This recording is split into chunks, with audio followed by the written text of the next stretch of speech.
They roamed the planet for longer than modern man. Neanderthals. Neanderthals were superb survivors. They survived in a treacherous world. They really dominated Ice Age Europe. Fearless hunters who possessed superior strength and surprisingly advanced tools. It's perhaps one of the most efficient technologies we've ever seen in the entire Stone Age. But then suddenly they vanished, and no one knows why. It's still one of the most wondrous mysteries. Was it a clash with modern humans? This may be the best case of a Neanderthal murder victim. Around the globe, scientists are searching for answers. This is a modern human with Neanderthal features. And they find clues in unlikely places. An ancient volcano site in southern Italy. The ground at the moment is rising. In the Greenland ice sheet, far from the grounds where Neanderthals once settled. There's a cluster in here, thin layers. Mounting evidence reveals a surprising new theory. It was not war with modern man that killed off the Neanderthals. It was an apocalypse that might have sealed the fate of our closest human relatives. And what happened to them could easily happen to us.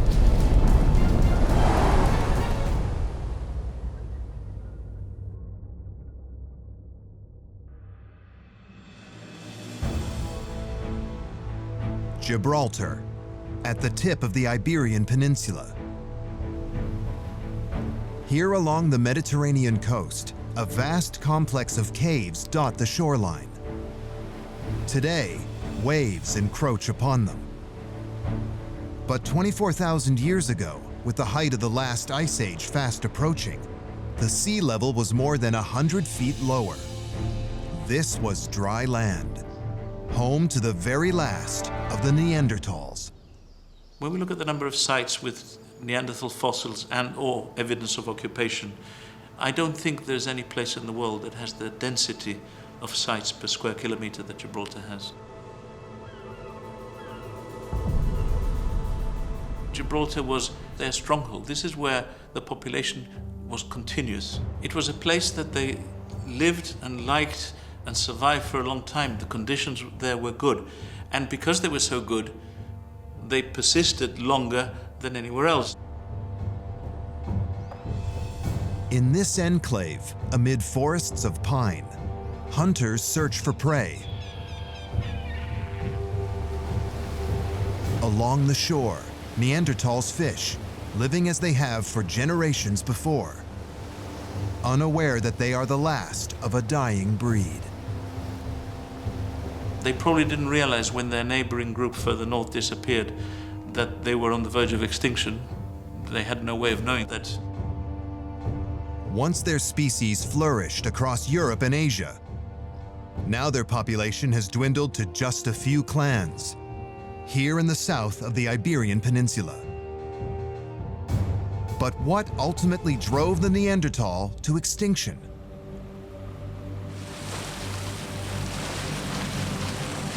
The Gibraltar caves may hold some clues.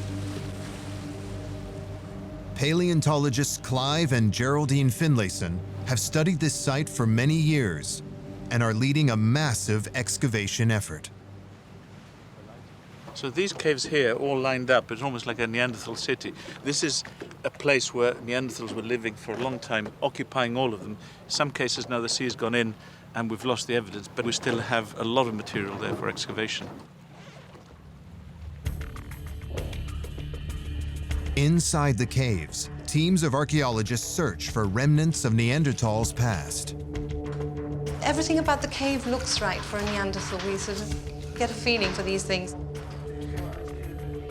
They're unearthing bones and remains, as well as tools and artifacts linked to Neanderthal by their distinct shapes and craftsmanship.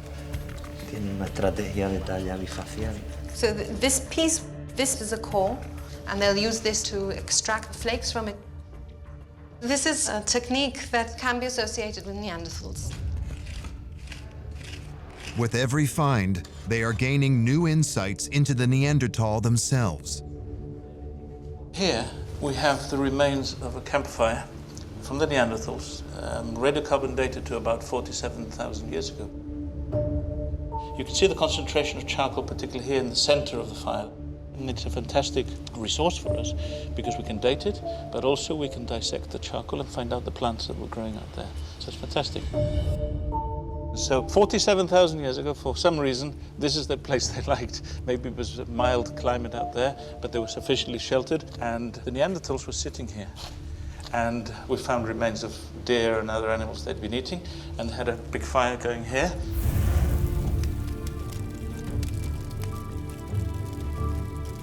Here for generations, Neanderthal families gathered around the fire and prepared meals together.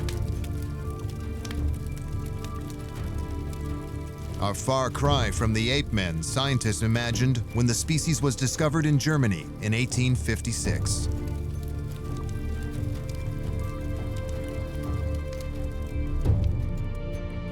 Other finds reveal details of a rich and multifaceted culture, an aspect of the species that is only now being recognized. Here's a very interesting bone. It's from a bird, a scavenger that eats almost exclusively bones. It's got cut marks, so it shows that they've been processed by the Neanderthals. But we don't think they're eating them. What we think is happening with these large birds is that they're getting them for their feathers. These birds have colorful feathers, some of them large, dark feathers, and we think that they're using them to wear them. Other artifacts suggest Neanderthals adorned their bodies with body paint and jewelry, creating a vibrant, personal display.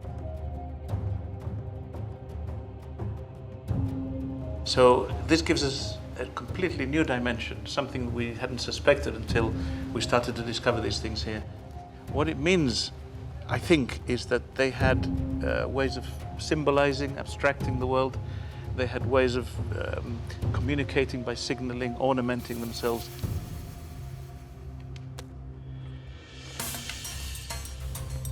Deeper still in the cave, there are even more remarkable signs of Neanderthal life. The passageway winds towards a recently excavated chamber. So we're just coming to what must have been one of the favorite spots of the Neanderthals, just here. We find evidence for something that would have been not suspected a few years ago. The first discovery of a Neanderthal rock engraving.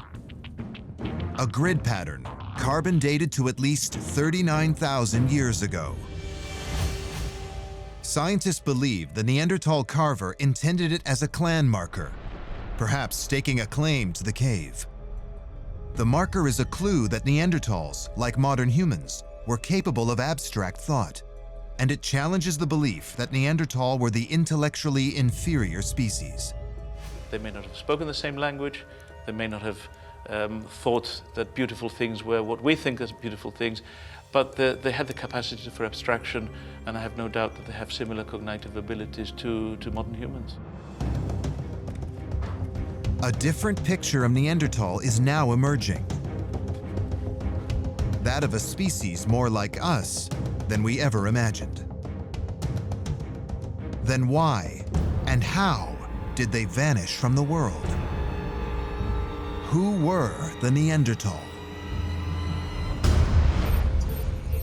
Their story begins 600,000 years ago in Africa with another species, the evolutionary ancestors of both Neanderthal and modern humans, Homo heidelbergensis. They are the first humans known to harness the power of fire and hunt with wooden spears. They've advanced over more ancient people. They have bigger brains. They have adapted in a human-like way. But it has none of the specializations that are in Neanderthals, and it doesn't have the specializations that are in modern humans. They're not either like us or like Neanderthals. They're ancestors of us both. In pursuit of more abundant game, Some head out of Africa, into Asia. Others settle across Europe, including in what is now Heidelberg, Germany, where their bones are first discovered. When they left Africa and entered Central Asia and Europe, they would have been experiencing a harsher climate in many ways. It's a time of great climactic change, brought on by a slight shift of the Earth's axis that tilts the North Pole away from the Sun.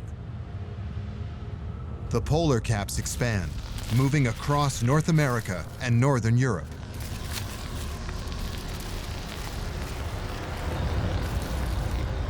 Temperatures drop by as much as 20 degrees in the Northern Hemisphere. 300 to 400,000 years ago in Europe, the Ice Age elements forge a new breed of man. Homo neanderthalensis, the Neanderthal. Where they lived, in Europe and Central Asia, these were the coldest places in human existence in those times. So they were adapting to that. Their complexion has become lighter compared to their African ancestors, enhancing absorption of sunlight during the shorter northern days. Their hair is straight and thick, added protection from the cold. They have a muscular build, more fit for the rugged terrain. They were strong and amazingly healthy. They were, in fact, an extraordinary population. Along with their physical adaptations, Neanderthals find strength and safety in numbers. They live in tight-knit clans, dedicated to the care and protection of each other. You're looking at people that have lived in a challenging landscape for hundreds of thousands of years.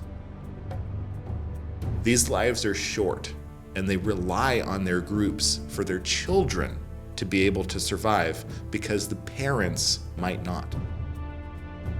By banding together, Neanderthals survive the hardships and thrive in this Ice Age environment. Numbering in the tens of thousands, they spread across Europe, the Middle East, Central Asia, and as far north as Siberia. They were mobile. They're able to get what they need from the landscape where they are. So they're collecting raw materials for tools, and they carry them tens of kilometers, maybe hundreds of kilometers with them sometimes. They're moving in pursuit of being able to find food and survive. And in this world of frigid Earth, where vegetation is scarce, their survival depends on the animals they hunt. They follow wandering herds of bison and stalk more evasive prey, like deer. Their ability to provide resources like vegetation and roots and tubers and fruits was probably extremely limited. They were forced to eat mainly hunted animals. Their hunting tool is the thrusting spear, a powerful weapon, but only useful if the prey is within arm's reach. This makes every hunt a most dangerous game. But you can't be unintelligent about it, right? You have to know when it's worth taking the risk. A herd of bison roams the valley, unaware of the hunter's approach. The well-coordinated team closes in on their quarry and then goes in for the kill.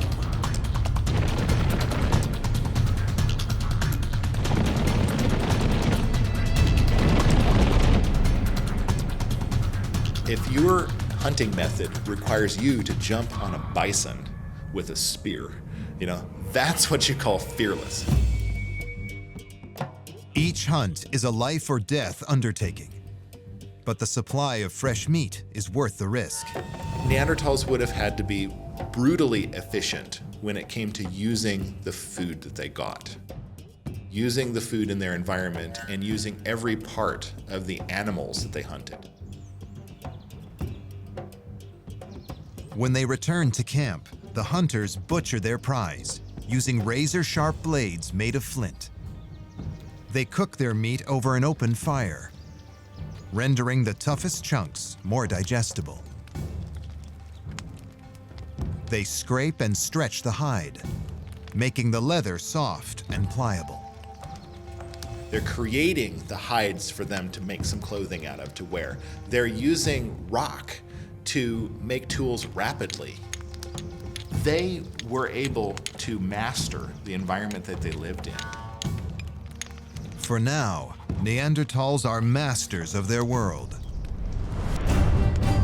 But one day, their rule will be threatened by another species, our direct ancestors, modern humans.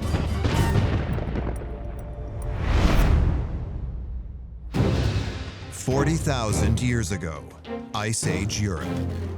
Here, Neanderthals have survived and thrived for 300,000 years. They alone have been the masters of this land. But now they face their greatest challenge. A new species has entered their territory. Homo sapiens, modern humans. Like Neanderthal, they are the evolutionary descendants of Homo heidelbergensis. They first emerged 200,000 years ago on the savannas of Africa. 80 to 60,000 years ago, groups of modern humans headed north in search of more fertile hunting grounds into the Middle East and Asia. And a few pushed west, entering Neanderthals' European homeland. They carry throwing spears, a weapon built to kill from a distance. And they are different in appearance. Evolving in Africa, where water bodies were more and more scattered, it promoted natural selection towards ability to move over large distances quickly, becoming an endurance runner. And with that, a technology that is lightweight, portable, that you can carry around. The newcomers are hunters. And they come seeking the land and game Neanderthals claim as their own.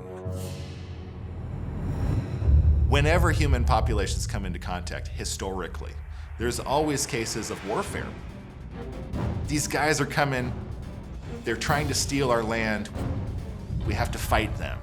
And you always see that. Whenever you see modern humans disperse, I have to believe that Neanderthals and modern humans would have been the same way. For over a century, many scientists have marked this as the beginning of the end for Neanderthal. Within 10,000 years of modern humans' arrival, Neanderthals would disappear across most of Europe. The timing seems more than coincidental for many scientists. In this theory, Neanderthals were extinguished by invading modern humans. And there is tantalizing evidence linked to this theory.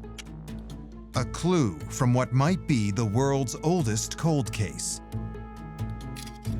A 40 to 50,000 year old rib from a Neanderthal skeleton found in an Iraqi cave. It bears the mark of a fatal wound. This may be the best case of a Neanderthal murder victim. But who is the killer?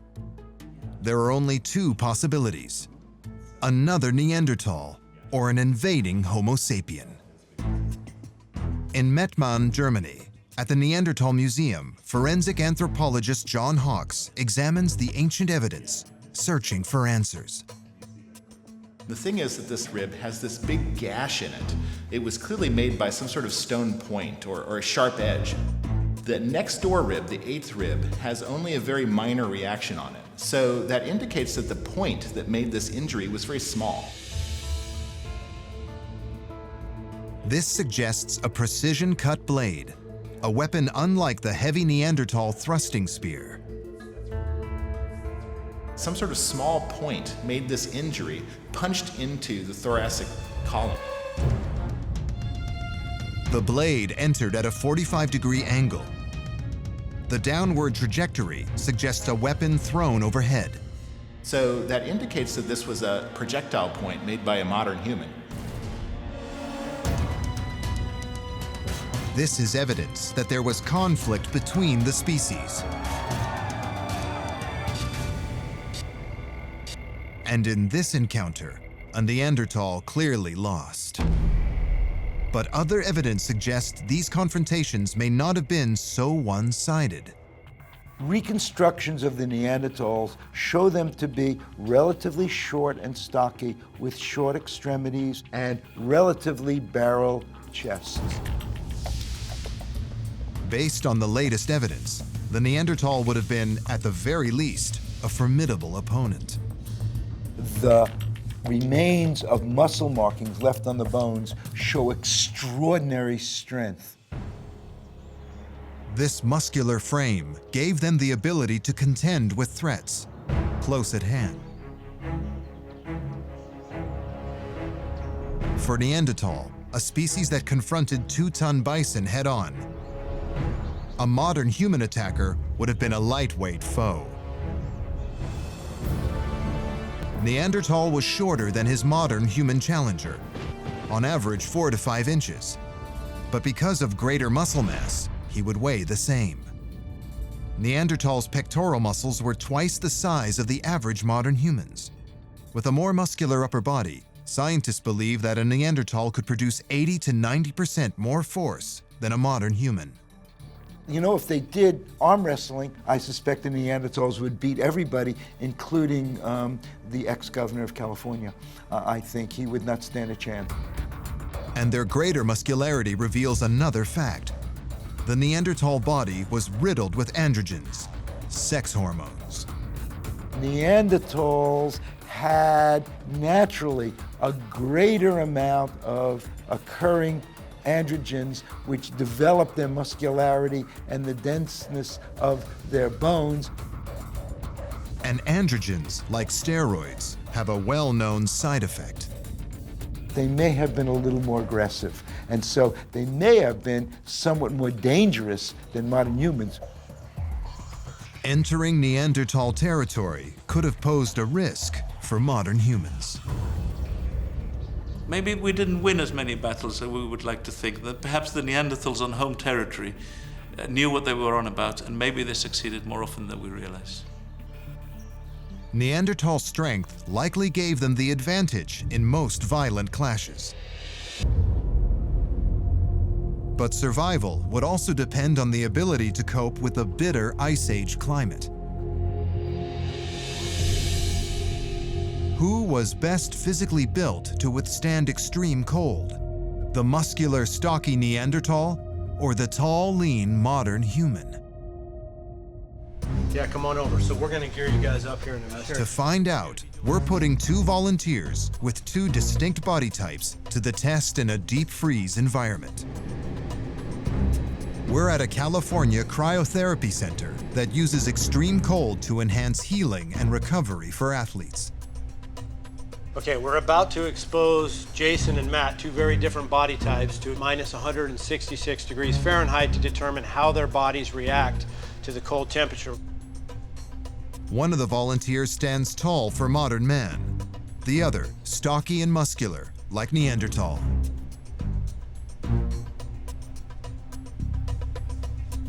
Before they're exposed to the extreme cold, the men protect their hands, face, ears, and head.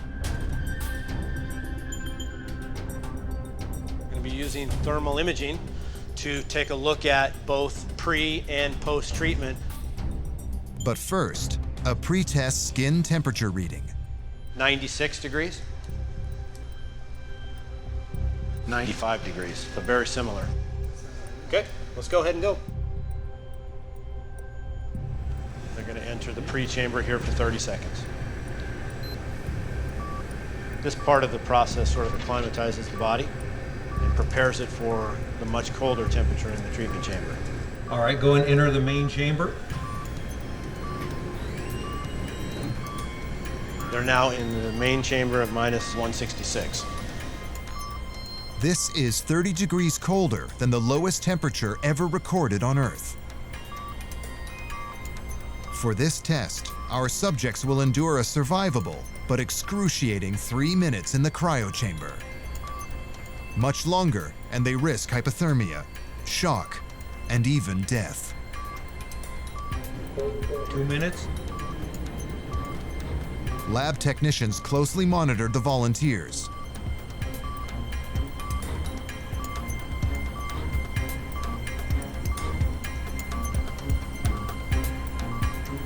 One minute left. 1 minute.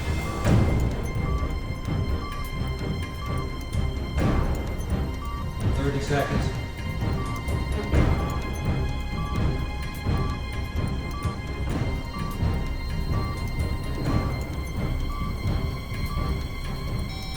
Time's up. Don't exit the chamber. Okay, so they're going to be exiting the chamber here, and we're going to get skin temperatures. Call it out. 56, 51.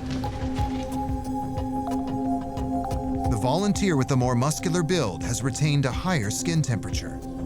So you can see here that Jason's internal temperature or muscle temperature is several degrees higher than Matt's. Under thermal imaging, the advantages of a stocky frame become even more apparent. The warmest areas are shown in red, the coldest in blue. But that's not all. It's interesting, you can see during this minute while they're out, they're starting to rewarm. And Jason actually is starting to rewarm pretty rapidly. The more muscular body also recovers faster. But why? Around the skeletal area where the muscle is, there's more vascularity. You're getting circulation in those areas pretty rapidly. Because they evolved in a cold climate, Neanderthals developed a body type tailor-made for the world they lived in. They possessed superior physical strength and stamina.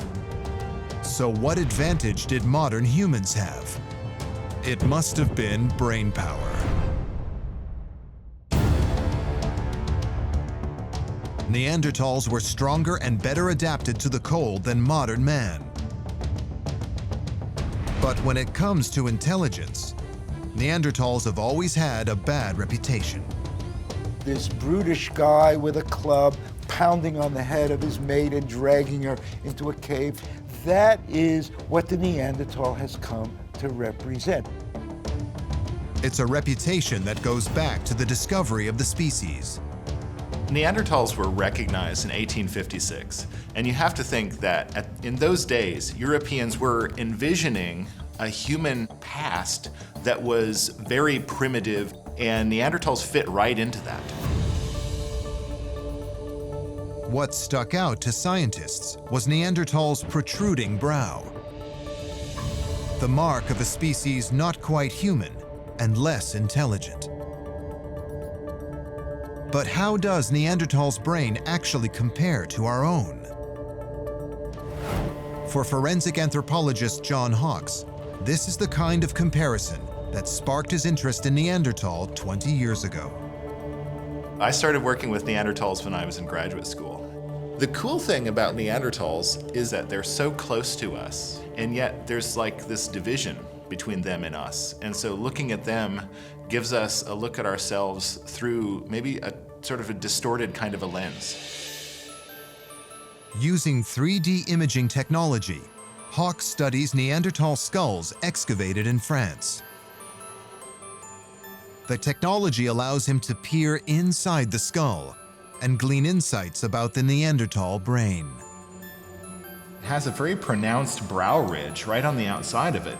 And you might think, wow, that must impact the shape of the front of the brain, which is right behind it. Yeah, I like the way that you've lined it up there. Like a 3D X-ray, a laser scanner captures every detail outside and inside the skull. When you turn this frontal bone over and look at the inside of it, what you see is the frontal lobes of the brain that are imprinted in the back of that bone. The marks left in the bone allow the scientists to calculate the size of the frontal lobes, the area of the brain involved with cognitive processes. The imprint inside of it, of those frontal lobes, is basically the same as ours. Within the frontal lobes lie the prefrontal cortex, the area responsible for critical thinking, problem solving, and creativity. The results of Hock's analysis reveal a brain that's remarkably similar to our own. The parts of the brain that are responsible for language capacity, the parts of the brain that are responsible for really thinking about stuff, seem to be the same size and proportion in Neanderthals as they are in humans. But surprisingly, there's one area where Neanderthal's brain differs from ours. The back part is a little extended, right inside that occipital bun, and it's possible that that makes a difference to the functions of the back of the brain. The occipital bun contains the occipital lobe, the area involved with processing visual information like pattern recognition and depth perception. For hunters, these are critical visual clues used to identify prey and hit their target with deadly accuracy. This points to Neanderthals having exceptional vision. So this is a possible functional difference between Neanderthals and us. But the true measure of Neanderthals' brain power lies in how they applied it to survive challenges in their environment, and how they kept pace with the inventions of their modern human rivals. The best examples are the tools they built. To the untrained eye, Neanderthal knives appear crude, even primitive, especially when compared to the precision-chiseled blades and spearheads crafted by modern humans. Neanderthals would make knives that basically would get done in a couple minutes at most. So rather than trying to impress with how fancy their technology looks, they're interested in getting the job done. Modern Homo sapien technology seems to be a lot more elegant. A piece like this would take several hours to make, sometimes a day. But a quickly made knife is not necessarily an inferior one. For a Neanderthal to make a spearhead, it's just not a lucky blow. Neanderthals were able to create their stone flakes that not only had incredibly sharp edges, but the edges were incredibly strong. Archaeologist Metin Eren is uncovering Neanderthal tool-making techniques by replicating their methods. While it looks easy to make these stone flakes, it actually took me about 1.5 years to learn how to make and replicate the same exact technology that Neanderthals did. One reason why the Neanderthal technology is so hard is that it's necessary to get a precise geometry in the rock that you're making. Neanderthal stonecutters targeted small fissures and cracks. In a sense, they saw the blade within each rock and struck accordingly. A visionary technique. A Neanderthal could easily make 50 to 60 to 70 stone flakes from a single nodule of flint. So I think in a very real sense, you could say it was almost assembly line stone flake production. A side-by-side comparison with a modern-day knife shows just how effective the Neanderthal blade is. The metal knife requires lots of effort.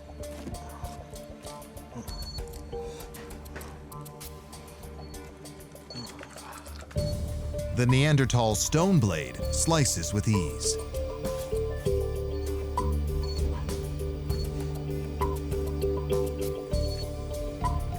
Neanderthal knives were as sharp as anything that we would have today.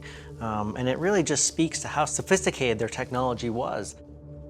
And how well they were able to use the materials at their disposal. With their stone blades, Neanderthals turn a basic assumption upside down. They prove that when it comes to technology, they are on par with modern man. And there is at least one instance where Neanderthals' innovation surpasses that of our own species. This seemingly unremarkable object, uncovered in a German mine in 1963, is a piece of technological history. This 50,000-year-old artifact bears the stamp of its original Neanderthal owner. This is a It's a very small, black, unremarkable thing, but it's a sensation. What you can see here is an imprint from wood. And when you turn it around, there is another imprint of a stone point. And below that, a Neanderthal fingerprint. What's so remarkable for chemist Christian Wunderlich isn't just the maker's mark, it's the substance itself. Chemical analysis reveals that it does not occur in nature, making it the world's oldest synthetic material. It's an adhesive distilled from birch bark called pitch, a kind of Stone Age superglue. Neanderthals used pitch to form a rock-hard bond between stone blades and wooden shafts, making their thrusting spears more durable and deadly. But the most impressive part of the landmark adhesive is the process involved with its production. A process that scientists could only figure out in the controlled environment of a lab. You have to invent this and tinker with the recipe in order to do it properly, and it's hard for us to learn how to do. Birch pitch only emerges when the bark is heated to around 750 degrees Fahrenheit. The problem is, in open air, the bark ignites at much lower temperatures. So how did the Neanderthals do it? Christian Wunderlich and a colleague are attempting to make pitch using only materials available to Neanderthals. First, they place the birch bark in a container like the goose egg seen here. Next, an empty container with a wider opening is buried in the ground. It will later collect the pitch. Then Wunderlich places the container with the birch bark on top of it. Mud is then applied to seal the two containers, preventing oxygen from rushing in and sparking the ignition process.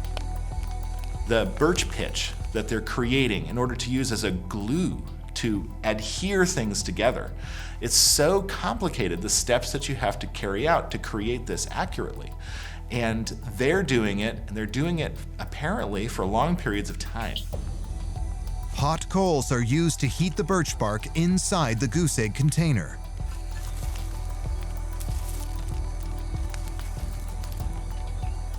As temperatures rise to 750 degrees Fahrenheit, the oily pitch will begin to ooze out. Normally, 30% of the birch bark becomes pitch. The entire procedure takes 20 to 30 minutes, but the process itself is over 200,000 years in the making. A testament to the intellect of Neanderthal, and proof that they, like modern humans, had the ability to innovate and invent, to see possibilities in nature and mold them for their own advantage and survival. What technology really is the ability to follow directions, carry them out, to create something that's useful to you.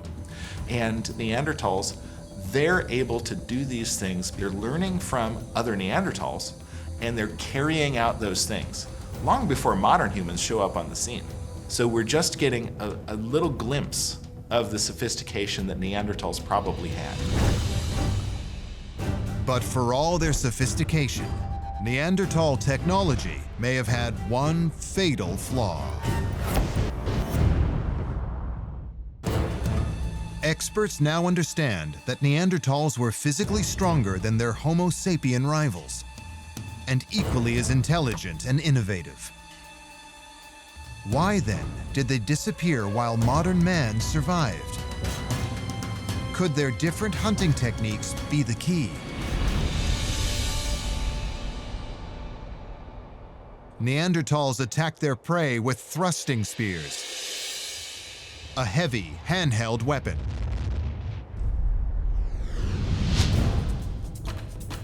Modern humans pursued their quarry, armed with throwing spears, Pitted against modern men and their throwing spears, did the Neanderthals die out because they were simply out-hunted?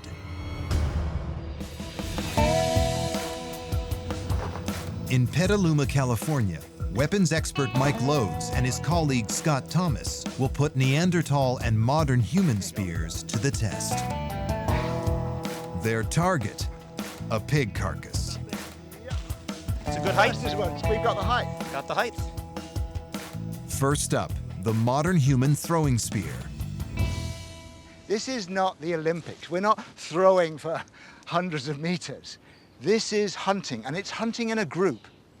So I have got my friends the other side of that animal. I'm not throwing for distance, I'm throwing for penetration and accuracy. So probably no more than 6 to 8 meters, even as close as this, is a reasonable hunting distance. Like Neanderthal, modern man needed to get close to their prey.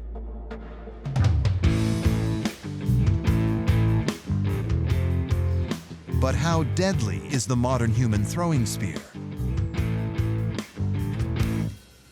We can see already that the impact of that strike has actually sheared the stone head off.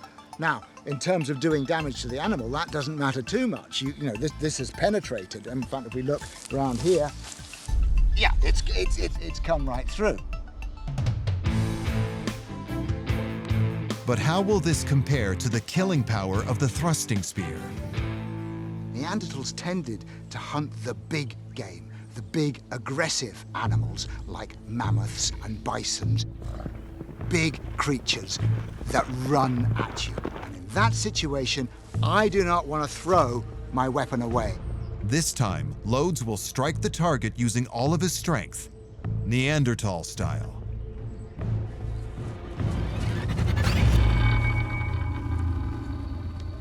That has gone in pretty convincingly. I mean, we can see it's past the shoulder. It's gone in deeper than the thrown one. And clearly the thrown spear is a higher velocity event than the thrust one. But that little extra bit of muscle power, even my weak modern human muscle power, has been enough to go through.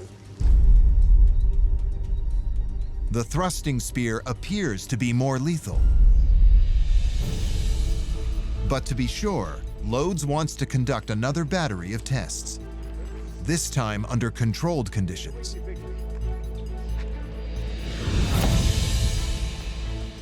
At the University of California, Berkeley, Lodes will evaluate both prehistoric arms, applying technology used for ballistics tests. Using an air cannon, Lodes can replicate the force of a Neanderthal's thrust and compare it to that of a modern human throwing a spear. The actual design is different. Being a throwing spear, we've got a slightly more slender shaft, so there's less friction on the shaft. The forensic gelatin will give a clear view of each weapon's destructive power. First, the team wants to test the modern human throwing spear. Lodes knows modern humans still needed to get close to their prey to hit their target with accuracy. From prior experiments, he estimates the average range was no more than 9 to 12 feet. But how deadly is a throw from this distance? Firing in 3, 2, 1.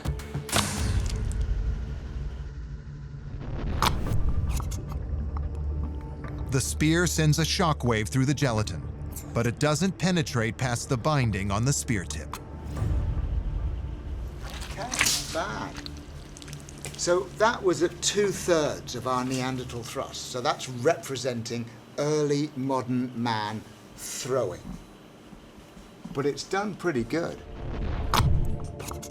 With a throwing spear, force dissipates in flight. Lodes believes it would typically strike with about 30% less power than the thrusting spear. Now it's time to put the Neanderthal thrusting spear to the test.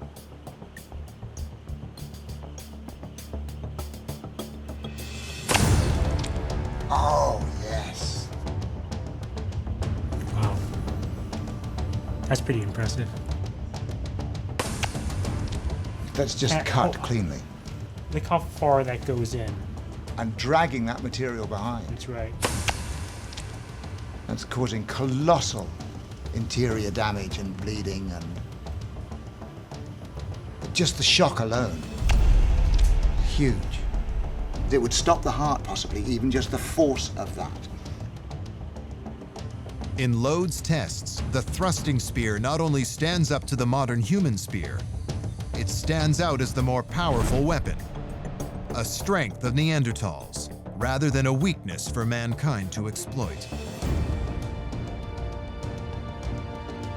With a body type tailor-made for the cold and technology perfected over 300,000 years, Neanderthals clearly had the advantage in Ice Age Europe. Modern humans showed up, but the Neanderthals persist for a good long time after modern humans appear out of Africa. And it takes a long time for modern humans to succeed in the habitats where Neanderthals are still going strong. You know, they were able to master the environment that they lived in. There are still people who will argue that these Neanderthals were somehow inferior, and it's our arrival that irrevocably eliminated anything that stood in our way. I think it's total nonsense. Today, a consensus is emerging. Modern humans did not kill off the Neanderthal.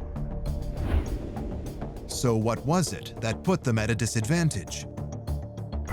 For decades, scientists believed that unlike modern man, Neanderthal clans lacked the strong interpersonal bonds that provided security and protection.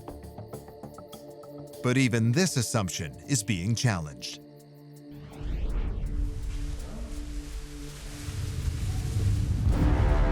In Mettmann, Germany, a 60,000-year-old Neanderthal skeleton provides proof that modern man was not the only species with strong social bonds. I mean, it's amazing that the entire skeleton is sort of laid out here. Yeah. See, it is an extremely well-preserved skeleton. The skeleton is intact, encased in earth tightly packed around it. Proof that Neanderthals were possibly the first humans to bury their dead. So it wouldn't be preserved this way if it wasn't like a body that went into a hole. Yeah, exactly. It is still articulated. Uh-huh. The right arm crosses the body, as if it was carefully posed before the deceased was laid to rest. So I think it must have been put in a burial pit and covered with clay so that the scavengers, hyenas and so on did not disturb it.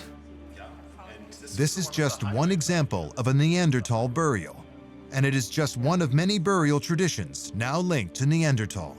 We're looking at a range of traditions, just as it's variable among living human populations. You have these bodies that are laid out aligned with each other. And then you have a large stone placed over it with marks on it. Although the exact meaning of their burial practices is shrouded in mystery, the fact itself is telling. When we look at the way they were treating their dead, it shows us that they were doing so in a way that we recognize as human. If they're burying their dead, they have some kind of thought about an afterlife, respect for those people who have died, and that shows how human they are and brings them closer to ourselves even more. These new discoveries pose many questions about our closest human relatives. What were and what are our relationships? How do we fit in with the Neanderthals? How can we understand their relationships to us? I think we have many questions. The most pressing, if we are so similar, why did the Neanderthals die out while we survived? That was a volcanic event. They were in the wrong place at the wrong time.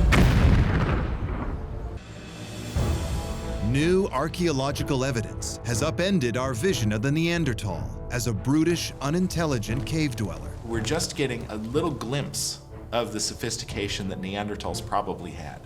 Neanderthals, it seems, were very much like us.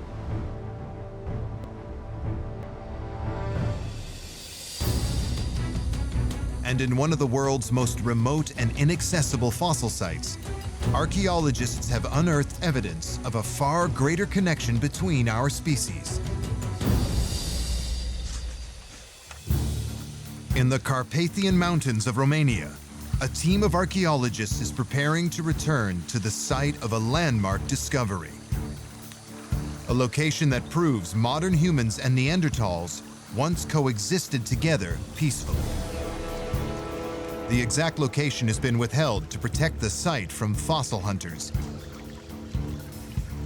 Here in 2002, cavers stumbled on a human jawbone. This led to a 3-year excavation, conducted by a group of archaeologists trained in cave exploration. It's absolutely pristine. You can study a site which was completely new, undisturbed, which is very, very rare in the life of a scientist.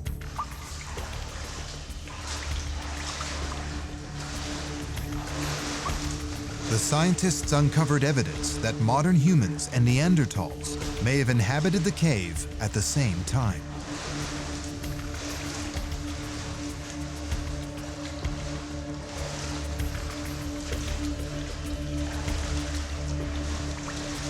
The team retraces their steps down dark passageways and through an underwater river. As they venture deeper into the mountain, the cave walls narrow and the water rises. There is no other way in the cave except this cold, wet place, and very dangerous too.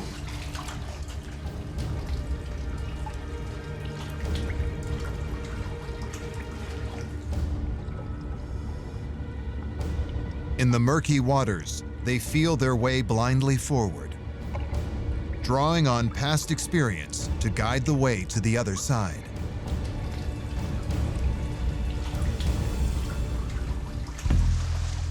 Once through, they enter a large cavern with passages to smaller chambers. The team surveys the area. Then they head deeper still, towards the chamber that yielded their greatest discoveries.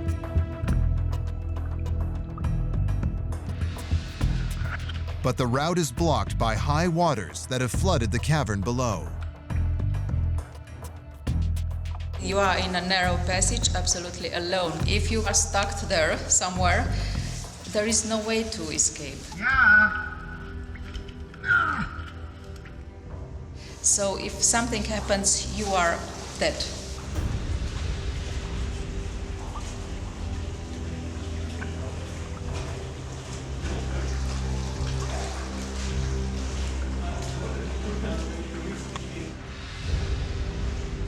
Safety concerns forced the scientists to cut this expedition short. But a decade ago, the team made it through the precarious passageway into a remote chamber.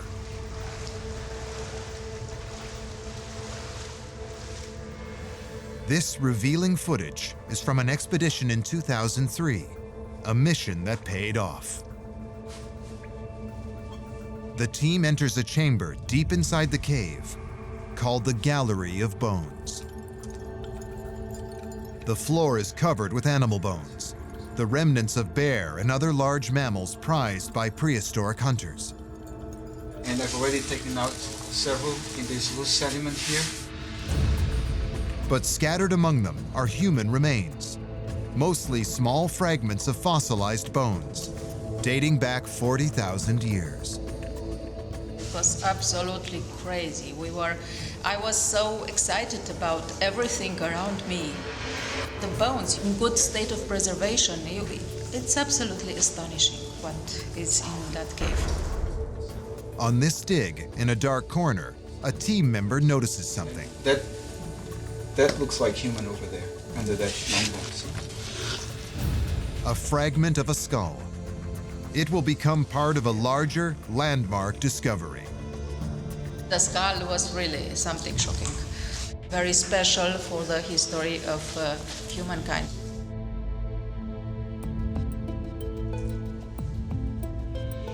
Now housed at the Institute of Speleology in Bucharest, the treasure is kept under lock and key, closely monitored by paleontologist Silviu Constantin.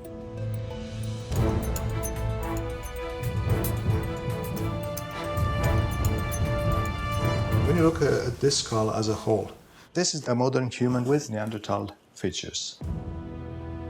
It's that sort of discovery which happens once in a lifetime. This skull was recomposed from 40 pieces. It took Constantine and his team 3 years to reconstruct the skull and determine the exact features. It has a long face, which is not encountered in modern humans. The teeth are different too. The size of them is too large for a modern sapiens. It is much closer to the size of the teeth of a Neanderthal. And then the most telling feature of all. When you look at the back, you find you have this occipital bone. This protrusion shields the occipital lobe, where visual information is processed. The one area where Neanderthal's brain is larger than our own. It's not typical for sapiens, but it's typical for Neanderthals. This may be the missing link, the link between sapiens and the Neanderthal. For Constantine, the possibilities are tantalizing. Imagine modern humans having love affairs with their Neanderthal neighbors. From this ancient skull, a new image emerges, that of modern humans and Neanderthal interbreeding. It is the catalyst for groundbreaking discoveries about the mysteries of our own origins and who we are today.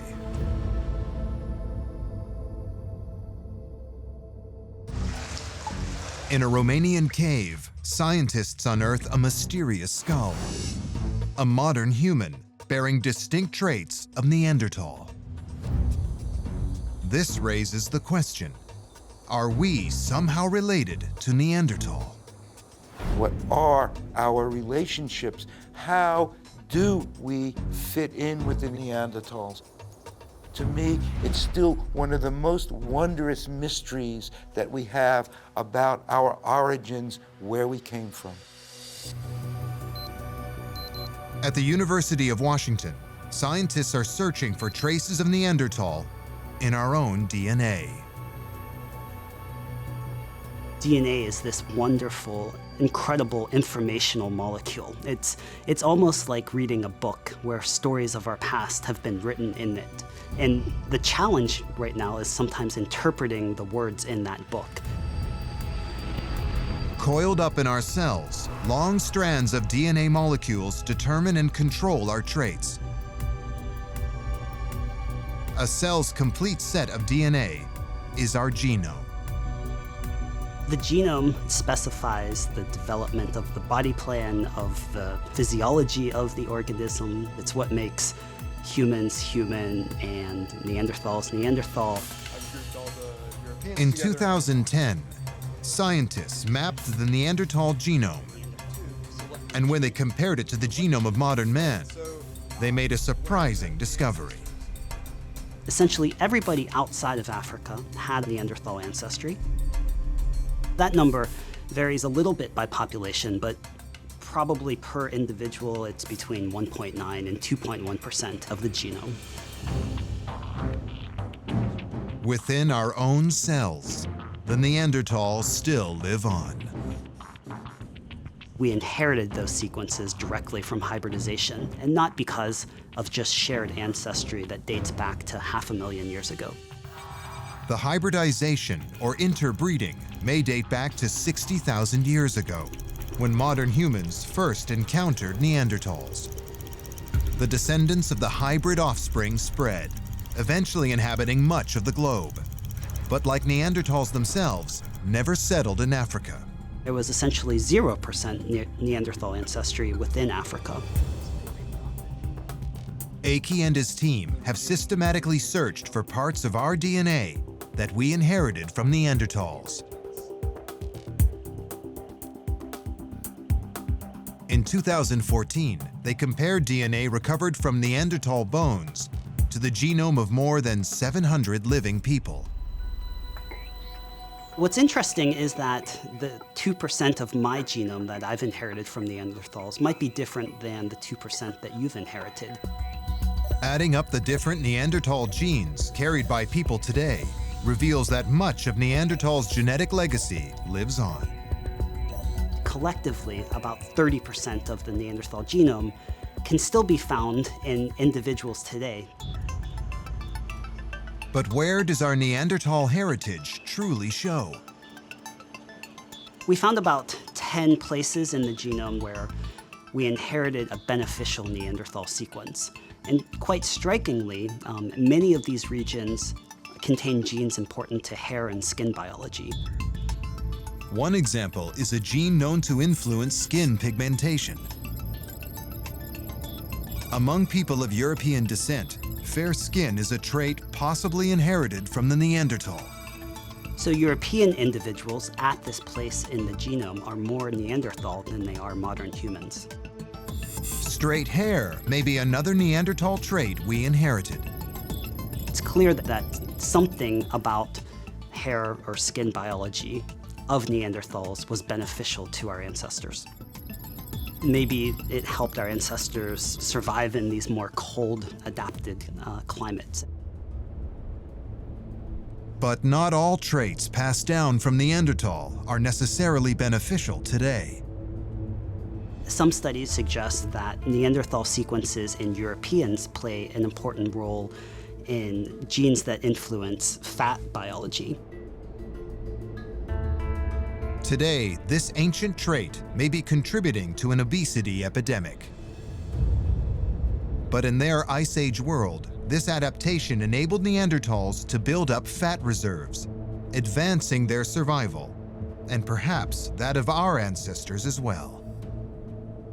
As we spread into these new environments, hybridizing with Neanderthals allowed us to pick up versions of genes and sequences that were already sort of adapted to that local environment. And it was a way for our ancestors to quickly adapt to these very different environmental conditions.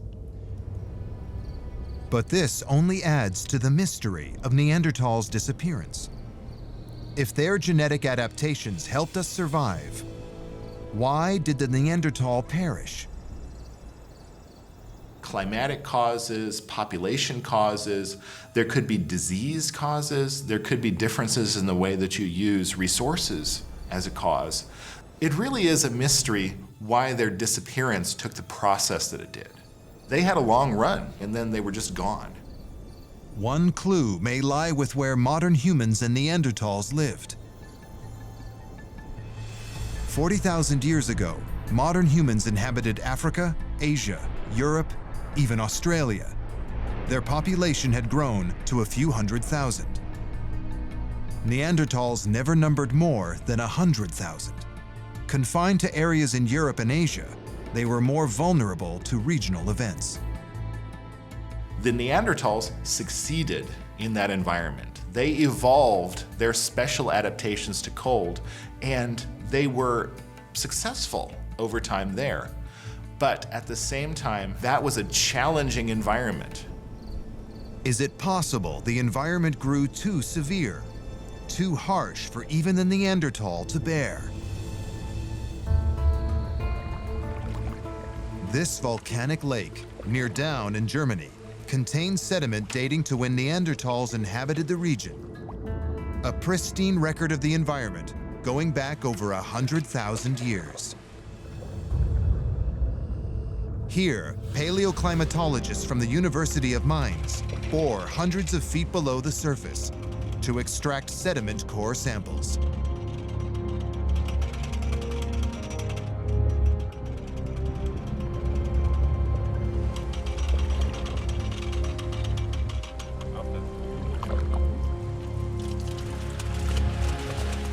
Each layer, only a fraction of an inch thick, is a yearly record of climate and environment, captured in mud. What is unique about these core samples is the fact that there is no oxygen at the bottom of the lake, so sediments are undisturbed. We are able to analyze layer after layer and can reconstruct the climate of a single year. 3 feet of sediment represents a 1,000-year climate record. Dark layers contain traces of decayed plant life, a sign of times when forests covered the area. Lighter layers mark colder periods, when the land became a barren, frozen expanse.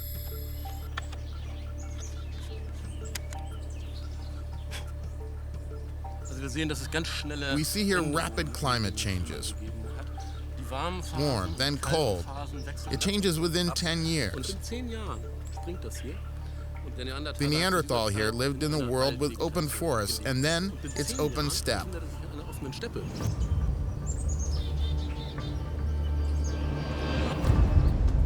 40,000 years ago, the Neanderthals' world is rapidly disappearing as their traditional hunting grounds turn to hardened permafrost.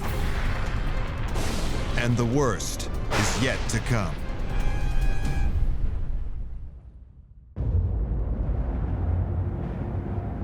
"40,000 years ago, centuries of drastic climate change have ravaged much of Europe, turning Neanderthal hunting grounds into barren fields of icy earth. To the north, countless Neanderthals perish from exposure and starvation. But others turn to one of Neanderthals' oldest survival tactics. They move. Sometimes hundreds of miles away from their traditional lands.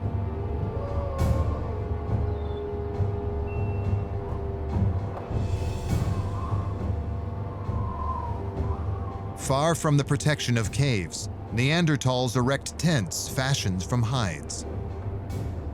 Adaptations, survival strategies, and skills developed over the course of 300,000 years see them through the era of drastic cooling and encroaching ice. It was a challenging environment. It was challenging in terms of climate. They were fulfilling those challenges. They survived those challenges. But the centuries of unrelenting climate change do take their toll. They deplete the Neanderthal population to possibly no more than 20,000, pushing the species towards a precarious tipping point. My suspicion is that the population of Neanderthals were probably very highly dispersed in the landscape and very, very small. And this lends you to the possibility of chance events affecting you, even catastrophic events, could a volcanic eruption or a tsunami if you're on the coast. These things can really have a significant impact when your populations are that small. And volcanic eruptions in particular have changed the course of human civilization time and time again. April 10th, 1815. The eruption of Mount Tambora on the island of Sumbawa in Indonesia is the largest volcanic event in recorded history, killing over 10,000 people in its immediate vicinity. The ejected ash and gas circle the Earth and block out the sun. The following year is known globally as the year without a summer, causing crops to fail, livestock die off. All told, an estimated 90,000 people perish worldwide. Lake Ilopango. In 535 AD, a volcanic eruption in El Salvador buried 4,000 square miles in 3 feet of ash, stopping all agriculture for a decade, nearly wiping out civilization in Central America. But Lake Ilopango or Mount Tambora are not the only global volcanic disasters, nor are they the largest. Lake Toba, Indonesia. This is a supervolcano, one of nature's deadliest killers. Its placid waters cover a collapsed caldera, spanning across 440 square miles. 74,000 years ago, molten rock and superheated gases expanded until the Earth's crust could no longer withstand the pressure.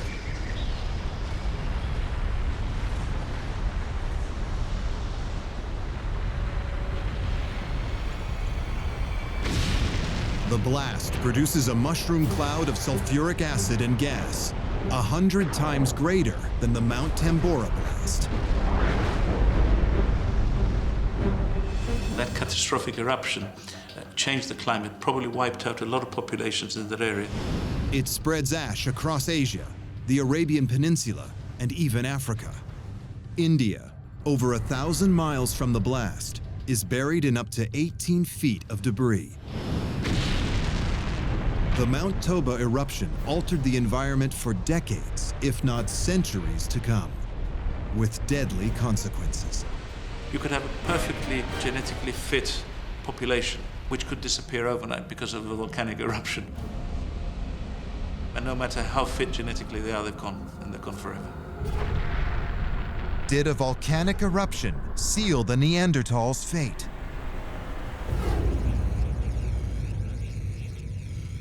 The Greenland ice sheet may provide the answer. The ice here forms a frozen vault. Locked within its layers, years of ancient climate data. So we're flying over the mountains, takes us right up to Kangaroo Swag. It's really beautiful. Accessible by Special Air Force transporters, the Summit Camp Research Center sits at an altitude of 10,000 feet, atop a literal mountain of ice. Here, scientists like Jim White drill thousands of feet down to extract core samples from deep below. Imagine that snow never melted. Imagine that snow just keeps piling up and piling up and piling up. In places like Greenland, where we have 1 meter of snow per year accumulating, those records go back maybe 150, 160,000 years. But that's certainly a long enough period of time for us to really get a good snapshot of what the Neanderthal had to deal with. When extracted, gases and sediments trapped in the ice will paint a vivid picture of our planet's history. We measure temperature, things like the amount of dust that comes in, the composition of the atmosphere, how much methane, how much CO2. So if there's a very large volcano that goes off, it puts ash in the atmosphere. It also puts sulfate in the atmosphere. And if some of that sulfate falls, as it probably will, in a place like Greenland or Antarctica, we're able to go back and measure that and say, yes, there was a volcano at that time.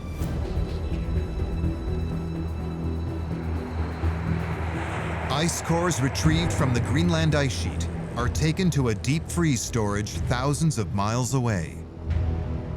The National Ice Core Lab in Denver, Colorado. It houses 60,000 feet of ice core samples, waiting to be analyzed. This is a Fort Knox of ice cores. This is our gold, if you will. This is the most precious stuff we have.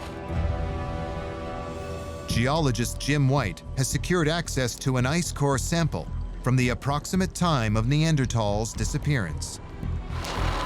So that's the core from roughly 39,000 years ago. Yep. White has been at the forefront of ice core research since the 1980s. He knows how to interpret clues hidden within this frozen history. So the Neanderthal were alive when this snow fell, which is kind of cool and very interesting. This time, he's looking for chemicals and compounds linked to volcanic eruptions. Ash, shards of volcanic rock, sulfur compounds, all distinct markers of an eruption, may be trapped within this ice core. This one has several bands. There's a couple of nice thick layers that may be potentials for the volcanic event. Yeah, so you can see there's a cluster in here of thin layers and another one right back in here. The clusters are unusual. They appear to be dark bands of microscopic deposits suspended in the ice. When we run that in the lab, we'll watch for that. Okay. That's something interesting. Back in the lab, the ice core is melted, layer after layer. What actually is happening here is we're peeling off week by week, month by month, year by year, the snow that fell. And that's then going into the machine and being measured. It's like leafing through the pages of a book, one page at a time. In this particular case, we're probably looking at 1 year for every 10 centimeters or so. So it's a pretty detailed record that we're getting. Particles and chemicals previously trapped in the ice are isolated and evaluated. I can imagine that the Neanderthals would have been very much surprised by everything they see here, but probably no more so than surprised by the fact that we know what's going to happen to them. Finally, the ice reveals its long-hidden secret. Remnants of a volcanic eruption. We can see the sulfate from the eruption. We don't see ash or anything in Greenland, but we can see the sulfate from that eruption. And we know that it occurs right at that same time where you have this very sharp cooling in the ice core, right in here. A clear indicator of a massive eruption with far-reaching consequences. That was a volcanic event that was certainly one of the largest in the last couple 100,000 years. That would be a very challenging time to live. Is this the smoking gun? Could it finally explain the mystery of Neanderthals' disappearance?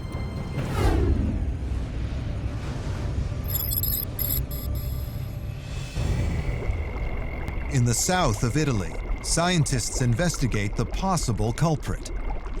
One of the largest volcanoes in the world, and the largest in Europe. This sleeping giant is known to have erupted 39,000 years ago. And it may be waking up again, threatening the lives of millions today. Gas flux in this area has increased dramatically in the last few years. There is an urgency to monitor continuously.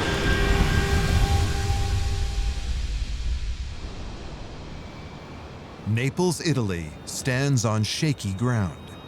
Mount Vesuvius looms 6 miles away. But Vesuvius is not the greatest threat to the area's 4 million residents. A much larger, deadlier volcano rages practically underfoot. Campiflegri, Europe's largest and most dangerous volcanic site. Its caldera is 8 miles wide, most of it hidden under the surface of the Mediterranean Sea. This is a supervolcano. At the Volcanology Observatory in Naples, scientists scrutinize every inch of the raging cauldron. Tidal gauges measure the exact level of the seabed, while seismographs search the ground for any signs of underground quakes. There is a need, an urgency to monitor. If you imagine inside the caldera, there is a population of about 500,000 of people that live here.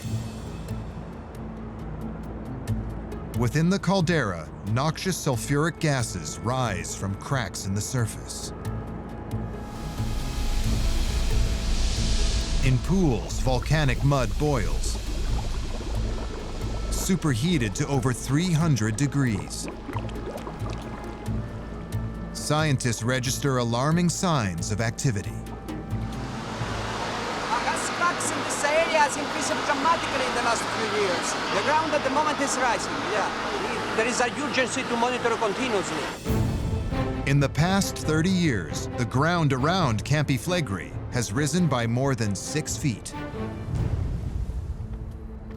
The volcano is so active, it has already forced residents from their homes. Follow me. I'll show you a very interesting phenomenon.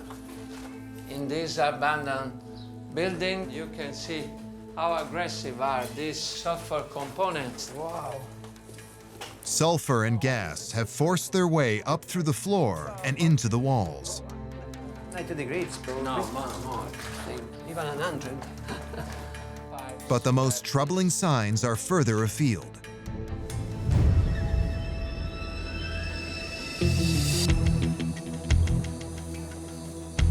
In the hills nearby Naples, Antonio Costa and Roberto Izaya are searching for remnants of the volcano's violent past.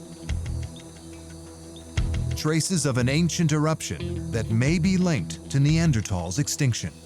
Questo è l'affioramento che ti dicevo, vedi? E questo, this is the layer that we are talked about before, this one. These cliffs are over 200 feet high.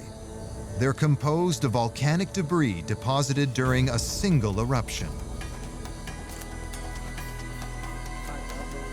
Their height alone points to the sheer power of this blast.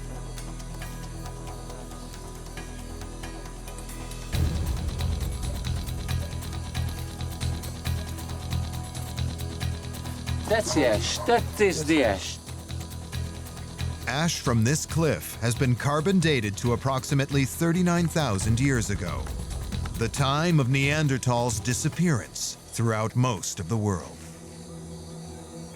Ashes like this, very fine ashes like this, you can imagine we're going around in all the Eastern Mediterranean, very far from the Campi Flegrei area. But was this eruption powerful enough to wipe out the Neanderthal? I think that an eruption in Italy could have been significant. My question then would be, what is the extent, the geographical area? Is it greater than we've suspected? The answer may lie in the ash. Scientists can gauge the strength of an eruption by measuring the thickness of ash layers in locations far from the volcano. In Romania, 700 miles away from Campi Flegrei, geologist Daniel Verez searches for ash from the ancient eruption. A clue to the blast's power and perhaps the cause of Neanderthals' extinction. He's joined by fellow geologist Ulrich Hambach. Let me take a sample and have a closer look. It's much lighter than the loess. I think it can be a volcanic ash done. Really? It does. It has the consistency. Yeah, it has the consistency. Hambach and Verez are one of several teams investigating the size and impact of the Flegrei blast. This ash may get them one step closer to the answer. The thickness of the ash at this particular spot is 1 meter and 10 centimeters, and it's even increasing to the left, to the center of the depression, which is at the moment covered here by the debris. By measuring the layer's height, they can begin to calculate the power of the blast. Here, over 700 miles away, the volcano dumped 4 feet of ash on the region. I mean, this is a very unexpected find. The eruption that created this particular layer must have been of a very powerful magnitude. If this is the eruption of the Phlegrean fields in southern Italy, as we suppose it is, it certainly proves that that eruption, which was considered as the largest in the last 200,000 years, has been likely even of higher amplitude than expected. Verez and Hambach are not alone in this work. Throughout the Mediterranean, up to Russia and into Asia, scientists have collected and measured ash dated to 39,000 years ago. Samples are sent to the University of Bayreuth in Germany. Here, Ulrich Hambach analyzes them to determine if they originated from the Campi Flegrei eruption. All volcanic ash has a specific chemical fingerprint that is unique to the blast that deposited it. Using an electron scanner and an X-ray beam, Hambach and his colleagues create a specific chemical profile of each sample. We are really curious and we hope that the results will match the eruption in Italy. The tests reveal the chemical components of the ash samples. Each sample has an identical chemical profile, a profile that matches a single eruption, the Campi Flegrei blast. It's the same for the sites we investigated, and it's the same for the sites colleagues investigated from Russia down to Libya. The research shows the terrifying scale of the blast. The eruption spread ash across 3 continents, encompassing large swaths of the territory where Neanderthal once lived. Back at the Naples Volcano Observatory, Antonio Costa is preparing a computer simulation of the Campi Flegrei eruption. Once complete, it will reveal exactly what happened 39,000 years ago.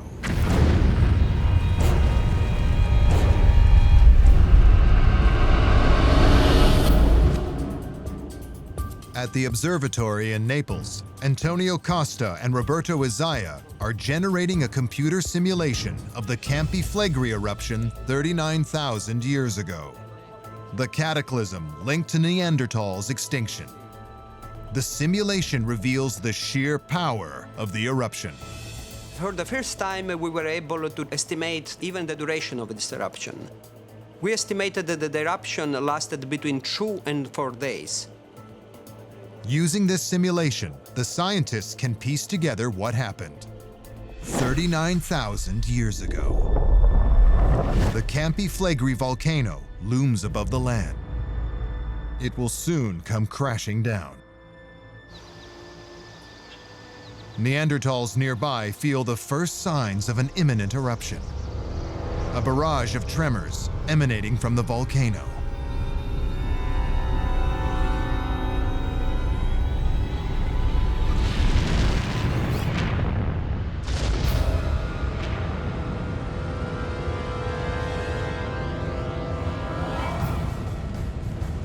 It's the most powerful eruption in Europe in the last 200,000 years.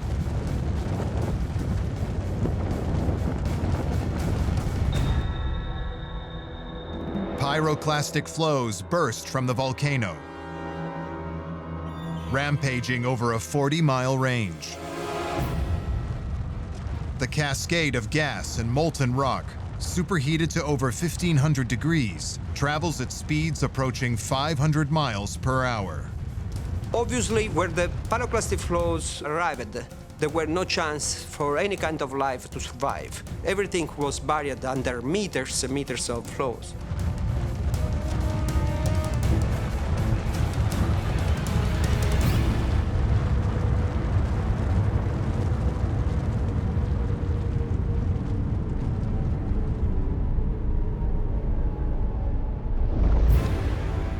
A mushroom cloud of volcanic gas and fiery debris rises into the Earth's atmosphere.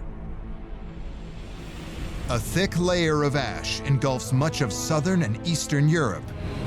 Within days, the cloud spreads to Central Asia and the Middle East.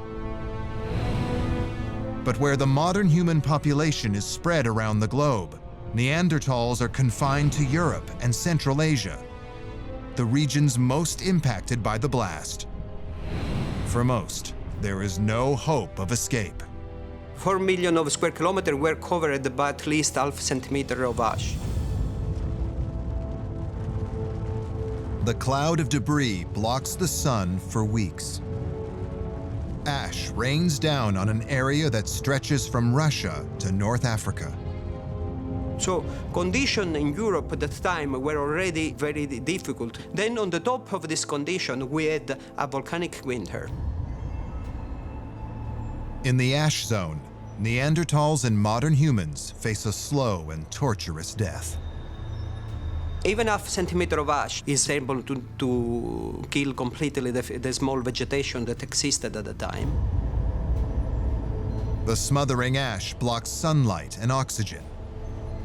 It also contains high levels of fluorine, a deadly chemical for plant life. When vegetation dies, animals die, and the humans as well don't have a source of food. Many Neanderthal wither away and slowly die from starvation.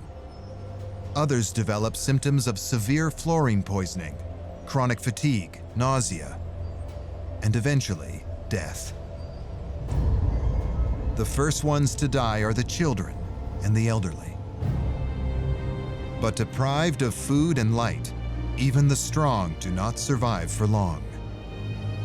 Vast forested lands where Neanderthals lived for millennia are now desolate, inhabited by dying members of a doomed species.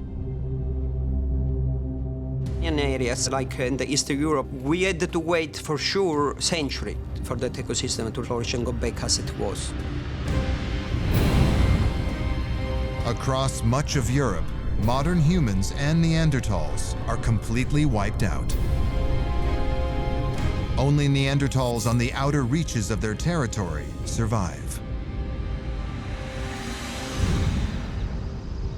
The place they survive the longest, the Rock of Gibraltar. For another 15,000 years, they live on as they always have, unaware they are the last of their kind. So they just carried on living their day-to-day lives as best they could, and gradually their numbers dwindled, and one day they just disappeared. Leaving behind their caves and their remains for our own species to discover.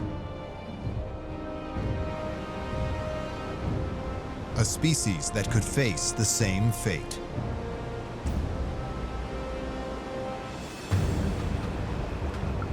Today, 39,000 years after the catastrophic eruption, Campi Flegrei continues to rage. Another super eruption is not likely to happen anytime soon. But if it happens, it could decimate an entire continent. And volcanologists are on high alert. The gas composition has changed recently and has more magmatic components. We monitor it routinely every 2 weeks. And even for those who live far away from this monster, there's every reason to be alarmed. This is by no means the only active supervolcano, or the most dangerous. Supervolcanoes dot the globe, 23 total, threatening populations on almost every continent. And the most powerful of all is in the United States. Northwest Wyoming.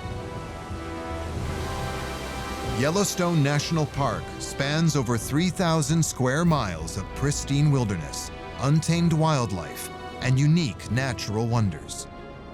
The park contains half of the world's geysers, one sign of the violent forces raging beneath the surface. This is the world's largest active supervolcano. Yellowstone has produced 3 eruptions in the last 2.1 million years, at least 2 of which would easily qualify for a super eruption, perhaps all 3. Park geologists estimate that the volcano erupts every 600 to 800,000 years. The last time was 640,000 years ago. Yellowstone is due for another blast. We know that the magma chamber is close to a point at which it could be eruptible. Based on U.S. Geological Survey projections, an eruption would have catastrophic consequences. Searing ash and molten rock would surge across the land, destroying everything for miles. Billions of tons of volcanic debris would jettison upward into the atmosphere, forming a vast cloud of ash. Carried by the wind, it would travel over 2,000 miles from the blast zone, enveloping most of North America in a coat of ash. Super eruption would literally change the face of North America. There would be ash accumulations we couldn't deal with. There would be infrastructure costs, which would be prohibitively high, so we would have to be very careful, prioritize how we rebuilt. These are some of the obvious things. Across the country, crops and livestock would perish, depriving North America of food. Noxious sulfur compounds would poison the water supply. Buried in ash and debris, roads and infrastructure would be obliterated, cutting off the lifeline to major cities on the East Coast and relief for survivors of the cataclysm.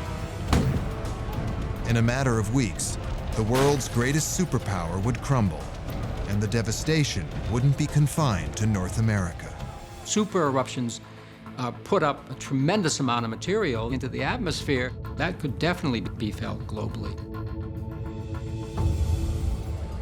Around the world, the sun would appear to dim, its light diffused by volcanic debris lingering in the high atmosphere.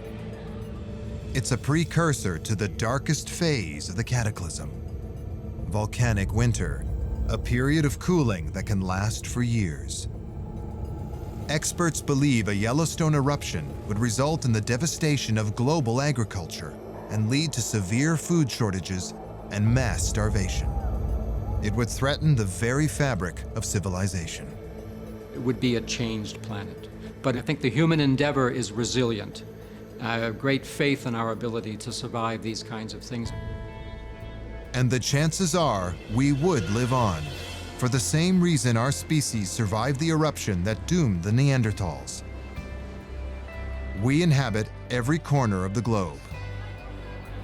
We can withstand a cataclysm that devastates 2 continents.